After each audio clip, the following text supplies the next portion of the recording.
Press वार्ताएं आयोजित हुई।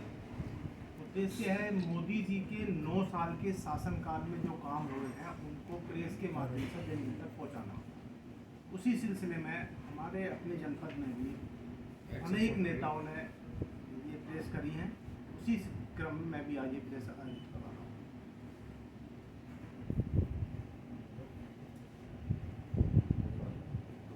क्या उपलब्धि है सरकारी, क्या? देखिए, सरकार की उपलब्धियों की अगर बात करें तो हर क्षेत्र जो अछूता था आज वहाँ सरकार ने अंतिम आदमी तक पहुँचने का काम किया। जिस प्रकार से कोरोना काल में अगर सरकार का प्रबंधन ठीक से ना होता तो जितने लोग गए हैं दुनिया से पता नहीं इससे कितने ज़्यादा चले जाते।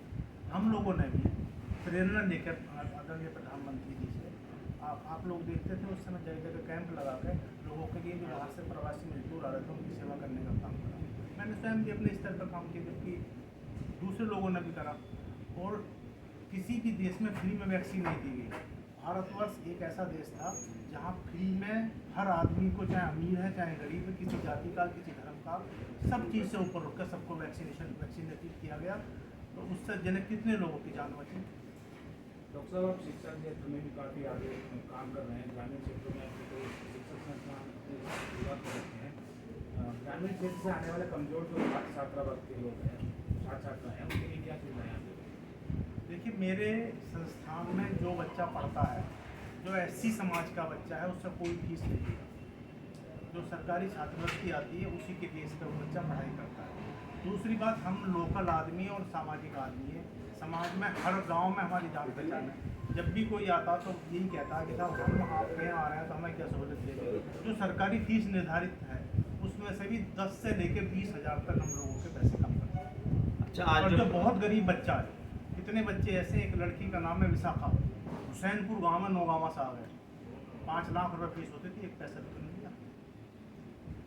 अच्छा, आज जो प्रेस वार्ता रखी गई है कि इसका मेन उद्देश्य क्या है? मेन उद्देश्य ये है कि भारत सरकार और आदरणीय प्रधानमंत्री नरेंद्र मोदी जी द्वारा, बीजेपी गवर्नमेंट द्वारा जो काम किए गए वो आपके माध्यम से जन जन तक पहुँचे।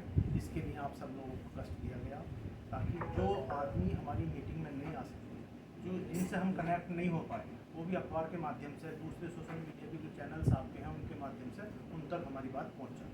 अच्छा, 2024 के चुनाव नज़दीक हैं, उसके बारे में क्या? तो ये जो हमारा कार्यक्रम है, बेसिकली पूरे देश में भारतीय जनता पार्टी महाजनसंपर्क अभियान चला रही है 1 जून से 30 जून तक। उसी क्रम में ये कार्यक्रम भी है। लोकसभा 2024 को मद्देनजर रखते हुए ये कार्यक्रम चल रहे हैं। हालांकि आप भी जानते हैं कि भारतीय जनता पार्टी के कार्यकर्ता तो भले ही सरकार है या नहीं है, वो आपको सड़कों पर हर जगह आपको दिख जाएंगे, कुछ ना कुछ समाज के बीच में अपनी गतिविधियाँ करते रहते रहेंगे। लेकिन जब कोरोना था तब भी आप देखिए, अपनी जान जोखिम में डाल कर दूसरे लोग, दूसरे दलों के लोग तो नहीं निकले, हो तो केवल चुनाव के समय पर निकलेंगे। लेकिन भाजपा के कार्यकर्ता इतने संगठन भाजपा के हैं, किसी न किसी संगठन के रूप में आपके बीच में थे, जनता के बीच में थे। मैंने स्वयं यहाँ अपने यहाँ इस एरिया में 3 लाख मास्क बांटने का काम करा। जितने हर एरिया थे, मेरे वार्ड की बात कर लीजिए, 62 गाँव आते हैं, 62 के 62 गाँवों में 3 बार हमने छिड़काव खुद करा। डॉक्टर साहब, अमरोहा लोकसभा में क्या रहने वाला है इसका? दावेदार कई हैं। दावेदार तो हर कार्यकर्ता दावेदारी करेगा, करनी चाहिए, कर सकता है, उसको अधिकार है। क्या आप भी दावेदारी कर रहे हैं? दावेदारी मेरी भी इच्छा है। मैं लोकल हूँ यहाँ का और मैं तो चाहता भी हूँ कि लोकल आदमी ही जनप्रतिनिधि बनना चाहिए। मैं अपनी बात को सब उचित प्लेटफॉर्म पर यहाँ बाहरी कौन है फिर भाजपा? किसको नहीं पता बाहरी, आप मेरे से सवाल पूछ रहे हो। जो आदमी यहाँ जन्मा हो, जिस आदमी की पढ़ाई लिखाई यहाँ हुई हो, जिसकी माँ बहन बेटियाँ सब आसपास के एरिया में हों, जिसकी रिश्तेदारियाँ यहाँ हों, जिसकी यारी दोस्ती यहाँ हो, वो सब वो यहीं का हुआ ना। अगर मैं केवल राजनीति करने के उद्देश्य से यहाँ आकर कुछ अपना सेटअप खड़ा करूँ तो उससे काम नहीं चलने वाला। अब क्योंकि मेरी उपलब्धता, अगर जनप्रतिनिधि मुझे बनाया जा रहा तो मेरी उपलब्धता भी सुनिश्चित होनी चाहिए। मैं अपने कार्यकर्ताओं, भाजपा के कार्यकर्ताओं के लिए हर समय सुलभता से उपलब्ध रहूँ, ये भी एक ज़रूरत है आज के समय। तो आपका 2024 में अगर आपको प्रत्याशी बनाया जाता तो क्या मुद्दा रहेगा आपका विकास को लेकर, जनता के किस मुद्दों को लेकर जाएंगे? जनता के सारे मुद्दे जो भी हैं वो भाजपा के मुद्दे हैं। जनता के जितने भी मुद्दे हैं वो सब भाजपा के मुद्दे हैं। सतत प्रयास चल रहे हैं। आप देख लीजिए सड़कों का जाल किस तरीके से बिछा हुआ। आज से पहले जब हम दिल्ली जाते थे डरते थे कि यह भापुड़ आएगा, पिलखुआ आएगा, यार थोड़ा समय लग जाएगा। अगर कोई बीमार हमारे साथ है एम्बुलेंस में तो हमें और डर लगता था। एक तरफ लेकिन आप आज तो महेंद्र जी, अगर यहाँ से 5वां गेयर लगा दोगे तो वहाँ तक ऐसे ही जाएगा, आपको दिल्ली तक ब्रेक लगाने की आवश्यकता एक कम ही तरफ आप पड़ेगी। अपनी उपलब्धियों का बखान कर रहे हैं, दूसरी तरफ किसान सड़कों पर है, इसके बारे में क्या कहेंगे आप? किसान की जो सूरजमुखी के एमएसपी की बात थी वो पूरी हो गई।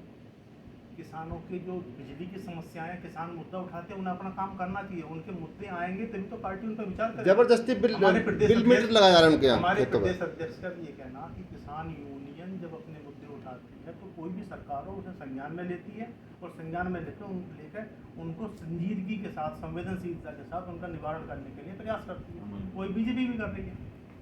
डॉक्टर साहब, निकाय चुनाव में बीजेपी के कई नेताओं की विचारधाराएं आपस में टकराई, एक दूसरे पर आरोप प्रत्यारोप लगाए, क्या कहना है इस पर? देखिए, तो गलत बात है।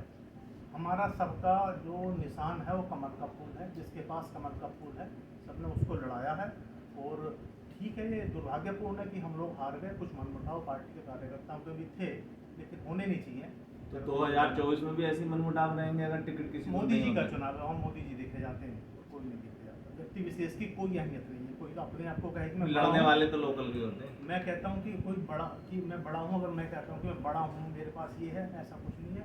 नरेंद्र मोदी जी के नाम पे चुनाव है। अच्छा, आपको क्या लगता है 2024 में भाजपा कैसे प्रदर्शन करेगी? भारतीय जनता पार्टी की प्रचंड बहुमत से सरकार बनेगी तीसरी बार।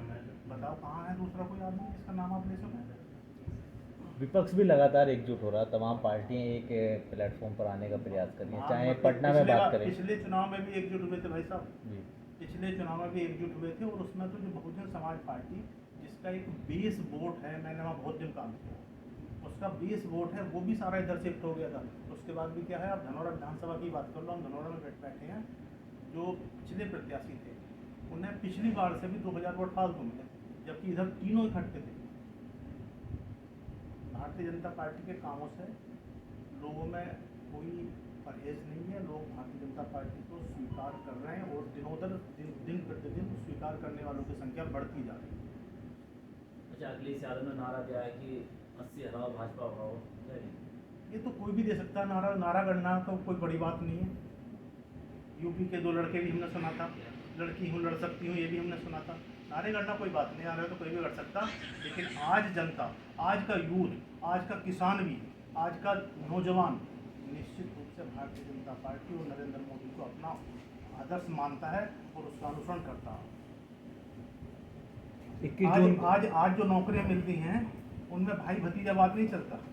आज नौकरी में लिस्ट नहीं जाती, जो अहल है, जो योग्य है, उसका सिलेक्शन हुआ। ऐसा नहीं है कि चाचा की लिस्ट आ गई और एक ही जाति विशेष के 10 में से 8 SDM हो गए। ऐसा देखा ना हमने उत्तर प्रदेश वालों ने। अब ऐसा नहीं है। अगर आपके अंदर काबिलियत है तो आपकी नियुक्ति होगी। 21 जून को अंतर्राष्ट्रीय योग दिवस मनाया जाता है, तो अब तो सरकार ने भी ऐलान किया कि मदरसे हों, चाहे वो उलेमान के वहाँ पे वो हों, मुसलमानों के, तो वहाँ पर जो है मदरसा मतलब वो योग होना चाहिए। शफीकुर रहमान लगातार विरोध कर रहे हैं इसका, क्या कहेंगे? शफीकुर रहमान साहब तो सिरफिरे आदमी है। खुद उनके समाज के लोग कहते हैं, मुस्लिम समाज के लोग भी कहते हैं सिरफिरे आदमी। कभी वंदे मातरम का विरोध करते हैं। अगर आपको वंदे मातरम से दिक्कत है तो जाओ ना फिर बाहर, जहाँ वंदे मातरम से दिक्कत करने वाले ज़्यादा लोग हैं, आप उनके पास जाओ, चले जाओ, कौन रोक रहा? अच्छा, वही बात करें, उनका भी ये कहना है कि 2024 के चुनाव से पहले देश में हिंदू मुस्लिम का एक जो तनाव, जो क्रिएटिविटी है वो बीजेपी पैदा कर रही है, चाहे वो लफ्ज़ जिहाद वाला हो या आज की तारीख में ऑनलाइन गेमिंग धर्मांतरण की बात हो। जैसी दृष्टि होती वैसे ही दृष्टिकोण हो जाता। उनकी तो दृष्टि ही है, तो उनका दृष्टिकोण भी ऐसा ही होना स्वाभाविक है। इसलिए ज़्यादा विचार करने की जरूरत नहीं। आप खुद देख रहे हैं, जो राशन बट रहा है फ्री में 80 करोड़ लोगों को मिल रहा है, उसमें ये देखा जाता है कि ये हिंदू का घर है या मुसलमान का घर है। जो सड़कें बन रही उन पर क्या मुसलमानों को चलने से रोका गया है? ठीक है। ठीक है।